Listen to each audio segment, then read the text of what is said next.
పై Guntur YCP MLC Bharat స్పందించారు.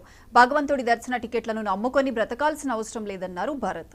మల్లికార్జున అనే వ్యక్తి ఎవరో కూడా తెలియదన్నారు. తనపై దుష్ప్రచారం చేస్తున్న వారిపై చట్టపరమైన చర్యలు తీసుకుంటానని హెచ్చరించారు. కుప్పంలో చంద్రబాబుపై పోటీ చేయడంతో పాటు అక్కడ ఆయన్ని ఎదుర్కొంటూ రాజకీయాల్లో నిలబడ్డానన్నారు. రాజకీయ కక్షతోనే తప్పుడు కేసు పెట్టారని ఆరోపించారు.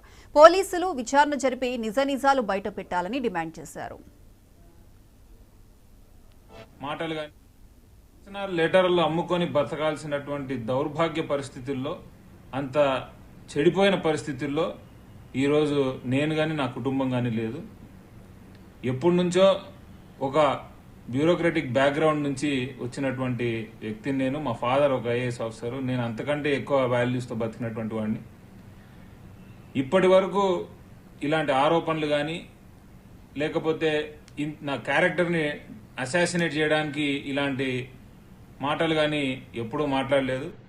కేవలం కుప్పంలో చంద్రబాబు నాయుడు గారికి ధీటుగా నిలబడి పోటీ చేశామని, ఇంకా నిలబడి అక్కడ ఫైట్ చేస్తున్నామనే ఒకే ఒక కక్షతో ఈరోజు నన్ను, నా పేరును నాశనం చేయాలని చెప్పి ఇలాంటి అనవసరమైన రాజకీయ కేసులు, అనవసరమైన డిఫేమ్ చేయడానికి చేస్తా ఉన్నారు. ఖచ్చితంగా దీన్ని నేను ఎదుర్కొంటాను. భగవంతుని లెటర్లు కానీ ఇంకోటి కానీ అమ్ముకొని బ్రతకాల్సినటువంటి పరిస్థితి నాకు లేదు. అది ఎప్పటికీ కూడా రాదు.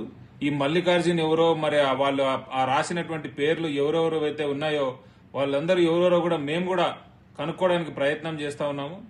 పోలీసు వారికి కేసు ఇచ్చామంటున్నారు. వాళ్ళు కూడా విచారణ కరెక్ట్ గా చేసి అసలు ఎవరు వీళ్ళు, ఏం జరిగింది అనేది బయటికి తీసుకొస్తే బయట బాగుంటుంది. దాని తర్వాత ఇంకో ప్రెస్ మీట్ లో కూడా నేను మాట్లాడి క్లారిఫై కూడా చేస్తానని కూడా మీ అందరికి తెలియజేస్తా ఉన్నాను.